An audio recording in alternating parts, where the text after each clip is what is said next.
Mesdames et messieurs, je dois vous dire toute l'impatience qui était la mienne de revenir sur le plateau de Saclay. Depuis ma première visite à Supélec en 2007, alors que j'étais ministre de l'Intérieur, je suis déjà venu plusieurs fois ici souligner le rôle que Saclay doit jouer pour l'avenir de la France. Aujourd'hui, je suis heureux de confirmer le lancement de l'opération d'aménagement du campus Paris-Saclay. Nous voulons faire de Saclay un ensemble de classes mondiales dans le domaine scientifique et technologique. Alors, depuis 60 ans, des institutions prestigieuses sont présentes sur le plateau de Saclay. En 1946, Frédéric Joliot-Curie avait acheté le domaine de Butenon à Gif-sur-Yvette pour le CNRS. L'année suivante, devenu haut-commissaire à l'énergie atomique, il choisissait les premiers terrains sur lesquels il allait installer le CEA. Ce fut ensuite l'ONERA, le Centre de recherche des armées, puis l'Université de Paris qui transféra une partie de sa faculté des sciences, l'Institut d'optique, et dans les années 70, l'installation de l'école polytechnique, dont le président Pompidou, dans la polémique d'ailleurs, avait décidé le transfert. Chacune de ces institutions a développé de véritables joyaux. Je ne peux les citer tous. L'optique, dans cette prestigieuse école qui nous accueille aujourd'hui, et dont je salue les professeurs et les étudiants, la physique, avec les laboratoires de l'Université de Paris-Sud, de Polytechnique, du CNRS et du CEA, les mathématiques, au sein de Paris-Sud, de Polytechnique et de l'Institut des hautes études scientifiques, la gestion et l'économie avec HEC. Mais ces projets, ces réussites, chacune de vos institutions, vous les avez développées indépendamment d'une vision d'ensemble. Ce n'est pas une critique, c'est une constatation des choses. Alors, certaines entreprises ne s'étaient pas trompées sur l'importance de ce qui se passait ici. Thomson, Thales, Danone, EDF.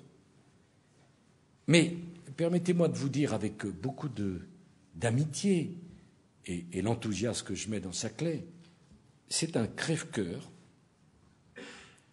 et j'emploie un mot fort, c'est un gâchis, de constater que depuis un demi-siècle, tant de talents ont été regroupés en ces lieux sans qu'il soit développé une véritable stratégie, un véritable campus.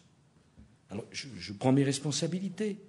Il n'est pas raisonnable que perdure une telle mosaïque d'institutions, chacune très prestigieuse, mais mal coordonnées entre elles et séparées par des barrières institutionnelles artificielles, à mes yeux, totalement obsolète au regard des enjeux de la compétition mondiale dans laquelle chacun d'entre vous s'inscrit désormais.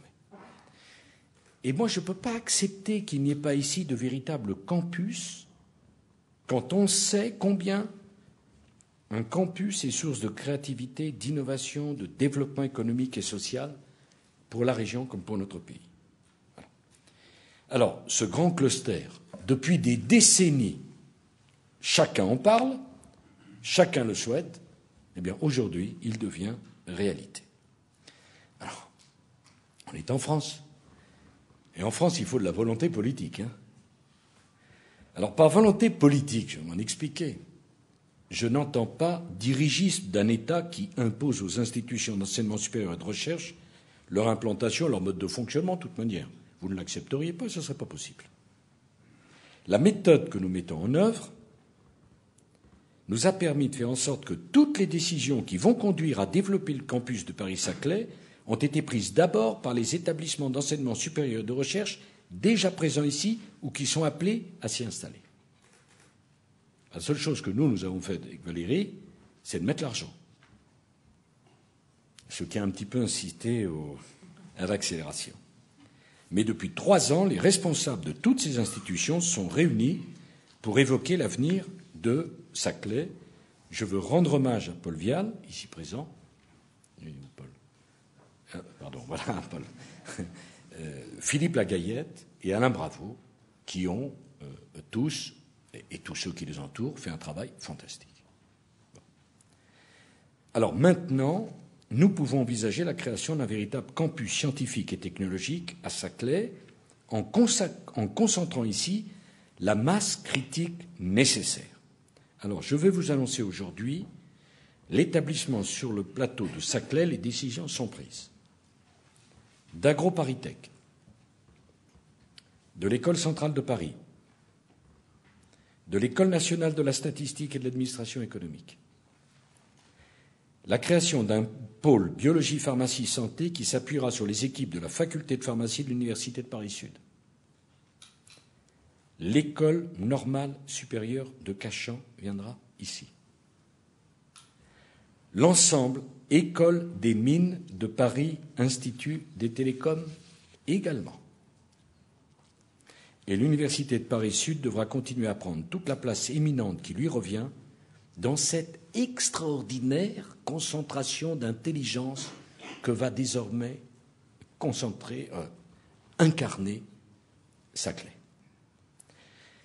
Nous doterons immédiatement la nouvelle fondation des mathématiques de Paris-Saclay d'un capital de 40 millions d'euros, tout de suite, afin de conforter le rang qu'occupent les mathématiciens du plateau de Saclay dans la compétition mondiale. En général, en France, on fait des projets et après on voit combien il faut les réduire pour avoir l'argent. Là, on met l'argent tout de suite et on vous fait confiance. C'est un changement de méthode complet. Complet. Et naturellement, alors ça c'est le projet, mais les décisions sont prises. Et nous allons lancer la construction de plusieurs infrastructures communes de logements et de services destinés aux étudiants. Vous le savez, 850 millions d'euros de dotation en capital ont déjà été attribués au campus de Paris-Saclay au titre de l'opération Campus portée par Valérie Pécresse, que je vous remercie une nouvelle fois. 850 millions d'euros en dotation en capital, vous les avez. L'État rajoute une subvention, excusez du peu, d'1 milliard d'euros. 1 milliard d'euros. C'est-à-dire 1,850 milliard d'euros. Déjà affecté à Paris-Saclay. Ce milliard, nous le prélevons sur les crédits du programme d'investissement d'avenir, le grand emprunt, dont le commissaire général d'investissement, René Ricol, a la responsabilité. S'ajouteront à ce 1,850 milliard, 1 milliard d'euros de ressources apportées par les différents acteurs, qu'elles proviennent de leurs propres activités, de la valorisation du patrimoine immobilier et foncier qu'ils occupent actuellement, ou de collecte de fonds auprès de leurs anciens élèves et de leurs partenaires. C'est un niveau de financement sans précédent pour le campus de Saclay. J'aimerais qu'on comprenne bien la volonté politique, la mienne, elle est totale. Et les moyens, ils sont là. Ce n'est pas des promesses, c'est fait. Les premiers projets vont donc démarrer très vite, notamment pour AgroParisTech, l'École centrale de Paris et l'École nationale de la statistique et de l'administration économique. Alors on me dit que de tels investissements ne sont pas raisonnables à une époque marquée par la crise et la nécessité d'un retour absolu à l'équilibre des comptes. Mais mesdames et messieurs, prenons toujours soin de distinguer les dépenses publiques vertueuses, qui sont les dépenses d'investissement, celles qui sont productrices d'avenir, et les dépenses courantes, celles qui ont souvent gonflé sans mesure, par facilité et par laxisme. En travaillant moins, on a moins. En travaillant plus, on a plus.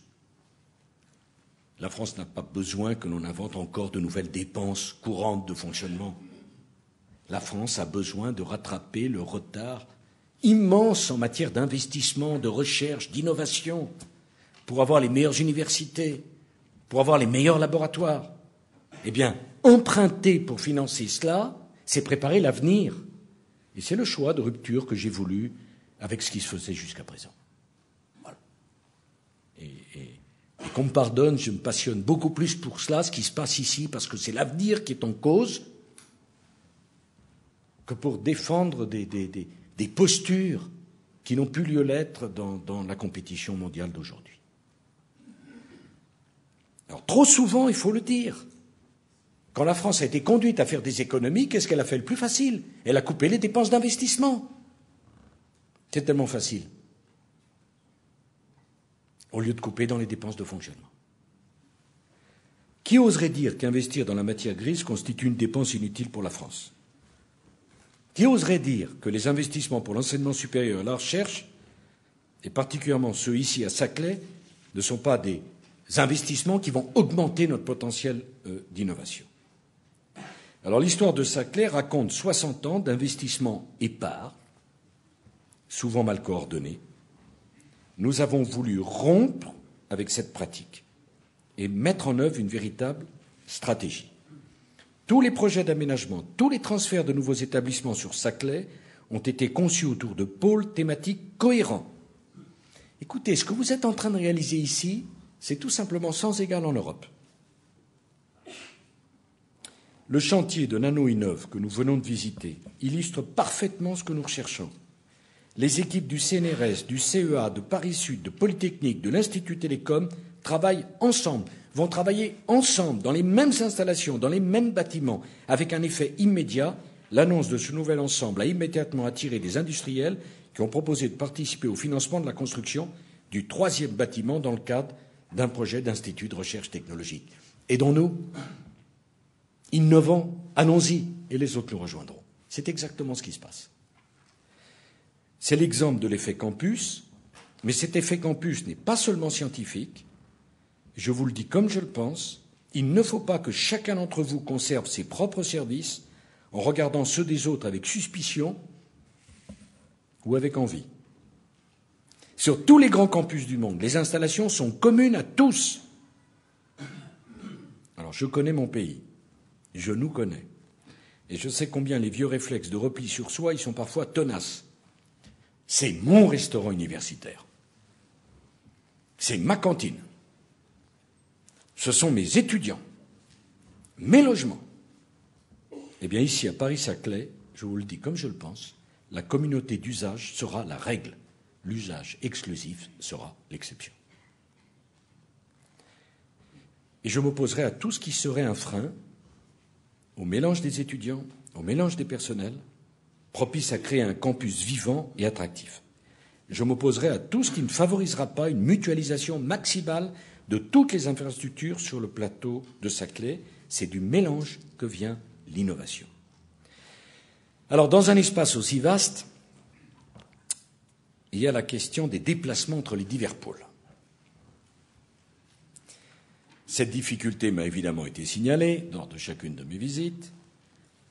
Et s'il est impossible de circuler sur le futur campus, il n'y aura pas de vie de campus, il n'y aura pas d'effet de campus. C'est parfaitement évident. Alors, un système local de transport en site propre permet déjà de relier la gare du RER B de Massy-Palaiseau au campus de Polytechnique. C'est le fruit d'une bonne collaboration entre l'État, la région et le département. Son extension vers l'ouest jusqu'à Saint-Quentin en Yvelines, en reliant les autres pôles du futur campus de Saclay, doit désormais progresser pour apporter une première solution à la lancinante question des transports sur ce territoire. Je comprends que le syndicat des transports d'Île-de-France a décidé de s'en saisir, en association avec l'établissement public de Paris-Saclay. La première phase des travaux doit déboucher d'ici 2013. Je m'en réjouis. Pour ceux qui sont sur le plateau comme pour ceux qui vont les rejoindre. Alors, l'État, je le dis, je l'annonce, sous le contrôle de Michel Mercier, apportera son concours à ces travaux à la condition que le calendrier soit tenu. C'est clair. C'est parfaitement clair. Le calendrier doit être tenu. Je ne laisserai pas abîmer le projet de Saclay par un retard pour des raisons que personne ne comprendrait d'ailleurs. Je note que d'autres aménagements, notamment routiers, seront nécessaires pour que les investissements considérables que consent l'État sur le volet universitaire et scientifique de ce projet soient efficacement connectés entre eux. Je veillerai à ce que l'État, comme les collectivités, apporte sa pierre à la réussite collective. À terme, cette première solution d'un transport collectif en site propre à travers le plateau sera puissamment complétée par la création d'une gare du futur métro automatique au cœur du campus. Vous savez, le grand métro automatique qui fera le tour d'Île-de-France, il y aura une gare au cœur de vos campus. Elle permettra d'inscrire pleinement Paris-Saclay dans le projet du Grand Paris, dont a la responsabilité Michel Mercier. Ces aménagements seront soumis dans les prochains jours au débat public. Donc on lance le débat public là-dessus. Comme l'ensemble du projet de double boucle, parallèlement d'ailleurs au débat public relatif au projet Arc Express porté par la région, je n'ai pas voulu de ces débats incessants qui empoisonnent la vie administrative de notre pays. Il y a l'Arc Express de la région, la double boucle de l'État. Allez, on met au débat les deux. Allons-y. Pas de bataille politicienne sur un enjeu aussi essentiel. S'agissant de l'arrivée du futur métro automatique sur le campus de Saint-Clair, je ne méconnais pas les oppositions qui s'expriment à la réalisation de cette boucle, la boucle Versailles-Saclay-Massy. Mais pourtant, qui peut honnêtement imaginer que nous réalisions ici un campus d'ambition mondiale sans qu'il soit raccordé directement, c'est-à-dire en moins d'une demi-heure, au centre de Paris? Je ne céderai pas. On ne peut pas faire un campus mondial et être à plus d'une demi-heure du centre de Paris. C'est clair. Le centre de la capitale demeurera, en effet, et je tiens à le dire, un centre universitaire et de recherche de tout premier plan. Et encore une fois, élargissons notre esprit. Il ne s'agit pas de retirer à Paris, il s'agit de faire un campus mondial. Je ne veux pas déshabiller l'un pour habiller l'autre. Je veux qu'il y ait plus pour notre pays. Il ne s'agit pas de déplacer ici toutes les écoles, toutes les universités, tous les laboratoires de Paris à Saclay, mais au contraire de donner aux uns et aux autres toute la place et l'espace nécessaires à leur meilleur développement. D'ailleurs, on ne pourrait pas faire un campus de niveau mondial à Paris, compte tenu du prix du mètre carré et de la rareté du terrain, c'est une évidence. Alors qui peut penser un instant que des dizaines de milliers de chercheurs, d'étudiants, de cadres puissent venir ici sans que ce territoire soit relié à la capitale, aux gares et aux aéroports internationaux? Qui peut imaginer sérieusement de laisser demain les centres de l'excellence universitaire scientifique française à plus d'une heure et demie de Roissy? On va faire un campus mondial et une heure et demie pour aller à l'aéroport. Quand le projet de double boucle pourrait nous permettre de diviser ce temps de parcours par deux. Mais qui peut imaginer attirer ici de grandes entreprises multinationales sans leur garantir des liaisons rapides, fiables, permanentes, jour et nuit, avec tous les grands centres de décision français, européens et mondiaux? Il nous faut être cohérents. Le campus de Saint-Clair ne peut être qu'emprise directe sur le reste du monde, et le plus tôt sera le mieux. Je comprends les craintes, les oppositions, mais en France, il y a toujours des craintes et toujours des oppositions. Mais nous, on va en tirer la conclusion qu'on va aller encore plus vite. Et Saclay se fera. Alors j'entends bien les arguments de ceux qui considèrent qu'il n'est pas possible en même temps de satisfaire les besoins d'aujourd'hui et de préparer la croissance de demain. Bref, qu'il faudrait choisir. Quelle drôle d'idée. D'autres encore en viennent à présenter le débat qui va s'engager comme se divisant entre, d'un côté, ceux qui penseraient aux franciliens d'aujourd'hui et de l'autre, ceux qui penseraient aux hommes d'affaires de demain. Mais c'est une outrance qui ne résiste pas à l'expérience. Je me souviens que j'ai dû personnellement m'impliquer en tant que président de la République dans l'acquisition des RER à double étage sur la ligne A. Le président de la République, il doit faire ça.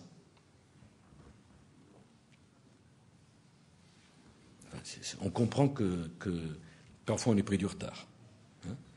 Eh bien, unir le présent et l'avenir, c'est précisément l'originalité, la force, la chance historique que nous offre le projet du Grand Paris dans le domaine des transports comme dans tous les autres.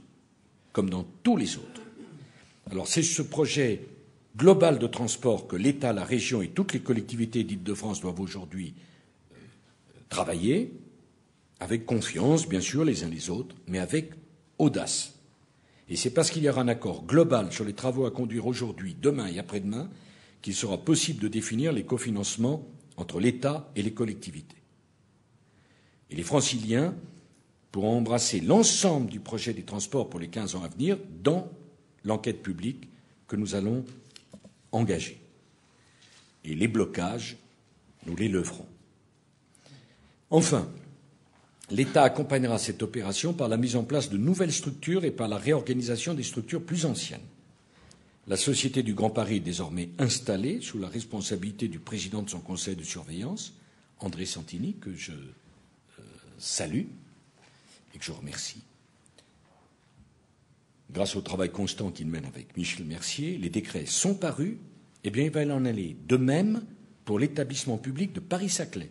Je souhaite qu'avant la fin de l'année, tous les décrets soient sortis. Michel me dit demain, lundi. Parfait.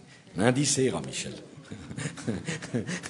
Non, mais c'est tellement lourd ce qu'on est en train de faire que ne perdons pas de temps là-dessus. Voilà. Lundi. Tu t'es bien engagé, hein? Alors, la question des élus locaux, je le dis aux parlementaires qui sont ici, comme aux maires et aux élus locaux.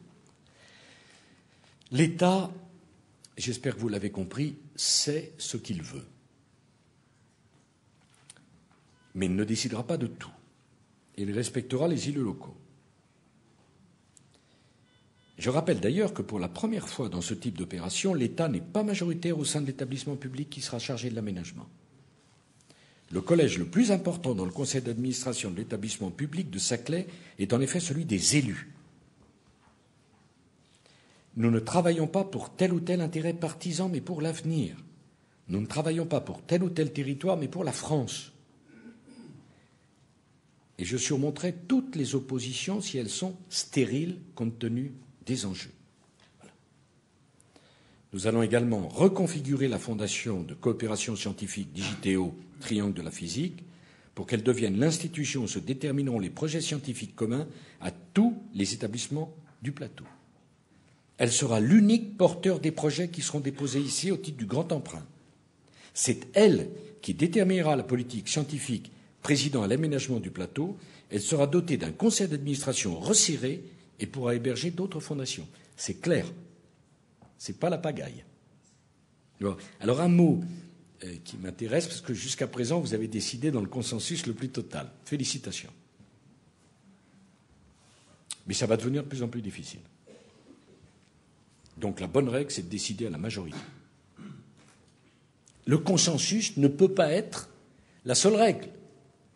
Sinon, on n'aura plus de projet. Vous comprenez? Si on veut faire plaisir à tout le monde, bon, il faudra choisir, ben vous choisirez. Voilà. Bah, c'est pas un drame, il y aura des débats, on ne fera pas tout, mais ce qu'on fera, on le fera bien. Alors à tous ceux qui craignent que le développement du plateau de Saclay ne vienne perturber, voire détruire les équilibres naturels, l'activité agricole et l'harmonie environnementale de ce territoire, je redis que l'État ne veut pas créer ici une ville nouvelle. Non, il n'en est pas question. Nous ne recouvrirons pas ce territoire de béton et de bitume. 2300 hectares du territoire naturel sont sanctuarisés dans l'emprise des opérations du plateau de Saclay. S'il est possible de faire plus, je le dis à Valérie comme à Michel, nous ferons davantage. Je sais que les projets d'aménagement prévoient densifier l'espace occupé de façon justement à l'économiser et à laisser le plus de place aux espaces verts, aux activités agricoles.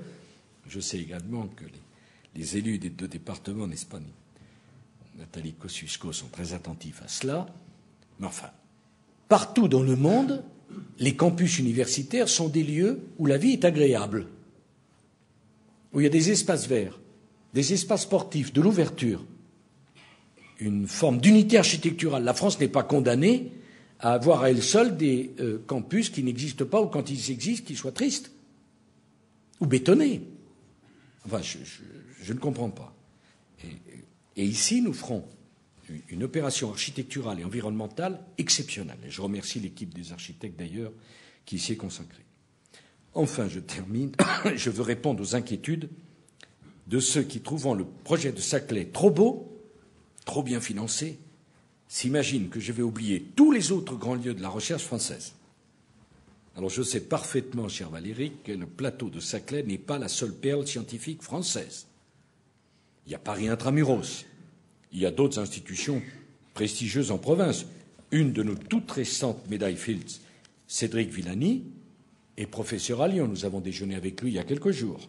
Directeur d'un institut au cœur de Paris et chercheur pas très loin d'ici à l'Institut des hautes études scientifiques. Un cumulard. Non, ce débat est ridicule. Comme si on allait reprocher à Cédric, qui est un homme remarquable, d'être à la fois chercheur à Paris, directeur à Lyon et professeur à l'Institut de scientifique. Qui irait lui reprocher ça? Bon. Alors, je veillerai à l'épanouissement des projets du Paris universitaire et de nos villes universitaires en province. D'ailleurs, nous le prouvons, l'effort budgétaire que la France consent depuis 3 ans aux universités françaises, jamais un gouvernement n'a fait plus en dotation budgétaire pour les universités françaises. Jamais. Hein, vous savez, les déclarations d'amour à l'université française, elles font long feu. C'est les faits qui comptent. C'est les faits. Voilà. Alors, moderniser l'enseignement supérieur, moderniser la recherche, donner les moyens nécessaires, surmonter les vieux clivages qui empêchent tout changement à une époque où le monde évolue, voilà ce que nous voulons faire. Nous avons entrepris depuis 3 ans une rénovation profonde de l'enseignement supérieur et de la recherche. Je vous avais dit, à tous, chercheurs, enseignants, étudiants, professeurs, vous aurez les crédits, mais nous voulons les réformes. Vous avez tenu votre parole, nous avons tenu la nôtre. Et ce qui se passe dans l'université française est absolument extraordinaire. Elles sont aujourd'hui pratiquement toutes autonomes. Nous corrigerons certains défauts de l'autonomie où nous n'avons pas été assez loin pour aller plus loin. Vous avez les moyens de vous développer. Les grands organismes de recherche se sont lancés eux aussi dans une rénovation de leur méthode de fonctionnement. Formidable. Formidable. Tout ceci s'est fait sans drame, uniquement parce que nous avons créé un climat de confiance en donnant les moyens d'abord. Pourquoi le monde universitaire et de la recherche était si réticent à l'idée de réforme? Parce que tant de fois on lui avait fait l'histoire d'une réforme au prétexte de la restriction budgétaire. C'est vrai ou c'est pas vrai? Gauche-droite confondue d'ailleurs. Ça aboutissait à des problèmes sociaux très graves. Pour les calmer, on donnait de l'argent et on oubliait de demander des réformes. Et je trouve que ce qui a été fait est exceptionnel. Et vous savez, pour moi, 3 ans après ma venue à Supélec, qui croyait à l'époque que 3 ans après, on allait commencer le chantier du plateau de Saclay? Je me souviens très bien. Vous m'aviez écouté avec un scepticisme poli, mais très profond.